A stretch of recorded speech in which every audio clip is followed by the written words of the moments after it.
using nasty towels stolen from a Motel 6 and sleeping on the floor in an apartment with 5 other people. Mark Cuban lived the low life before becoming a millionaire.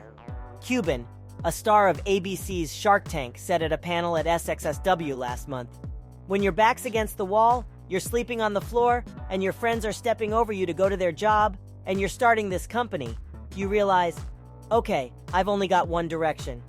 The Shark Tank co-star Damon John's statement, "The power of broke," was brought up by Cuban, who is thought to have a net worth of $6.5 billion, who claimed that it is one of the defining elements of every successful business owner. "You either go, I quit my job, I'm an entrepreneur, or I can't do it. I can't give up that safety," Cuban said. "There's no person on this planet who hasn't had that, 'oh my God, I got this idea' moment." According to Cuban, the majority of individuals discuss their ideas with friends and research them on Google, but never actually act on them. The main psychological factor, he continued, is the dread of foregoing a steady income in favor of the unknowable. For Cuban, his aptitude for persuasion from infancy gave him confidence that he could effectively forge his own path as an adult. As a youngster, he sold garbage bags door to door. Later, as a teenager, he peddled coins and stamps. When he was a college student, Cuban and a few pals sponsored parties at a pub in Bloomington, Indiana. They did so well that when the bar closed, he acquired the structure and transformed it into a well-liked hangout place, he said. "Being busted for being under 21 was unimportant," Cuban said. "The power of being an entrepreneur," he declared, "is in that. We all possess it. The difficulties come from taking the initial step and identifying our strengths. It just takes practice and preparation," according to fellow SXSW panelist and administrator of the Small Business Administration, Isabella Guzman, "if you're afraid of taking the risk." During the panel, Guzman observed, "Businesses start and fail all the time. Half of businesses fail after 5 years, but finding your strengths and equipping yourself with the resources you need to lessen your fear are really important." In order to make starting a business appear less frightening, Guzman's government agency offers a variety of services and initiatives, including over 1,600 resource partners around the country, financial and capital readiness training, and more than $4 billion in federal awards that are made available each year, she highlighted. There are amazing grants available for finance for firms, particularly those who are just starting out and require help and technical assistance, according to Guzman. However, our model of growth is to get you funded and also connect you to the Small Business Administration's federal marketplace, which is the largest buyer in the world.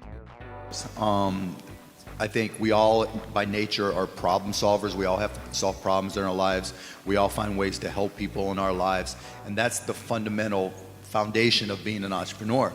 The hard part is finding the thing you're good at, right? Because when you start a company, you're going to have to compete at some level.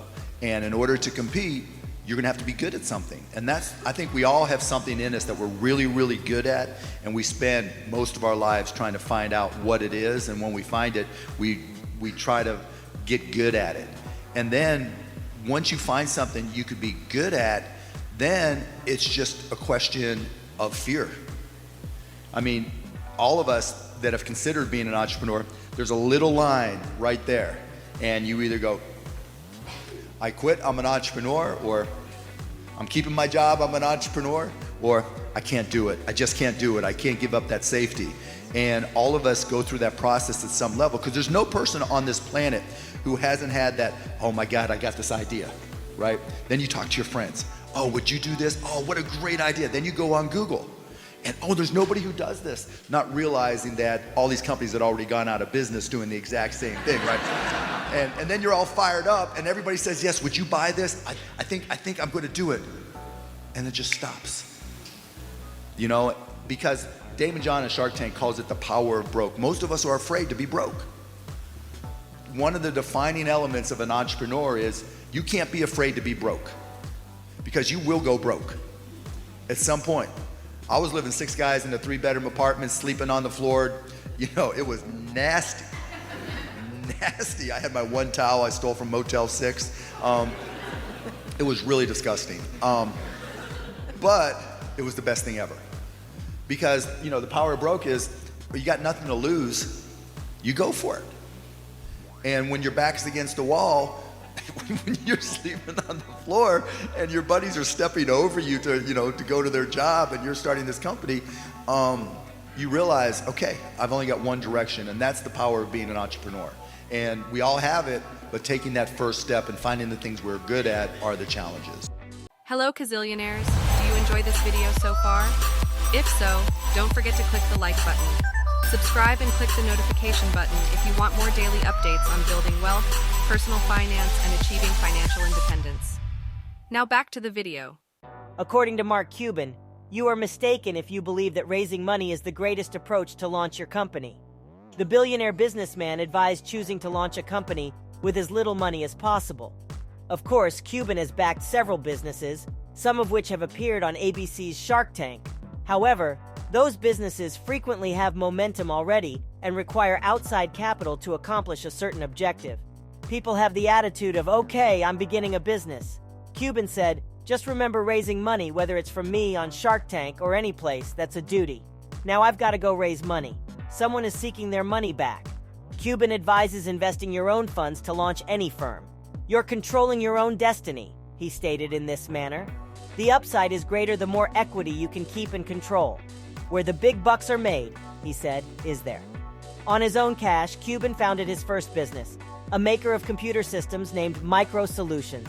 In 1990, he sold the fledgling company to CompuServe for $6 million. A little business named Cameron Audio Networks received a $10,000 investment from Cuban and his friend Todd Wagner 4 years later.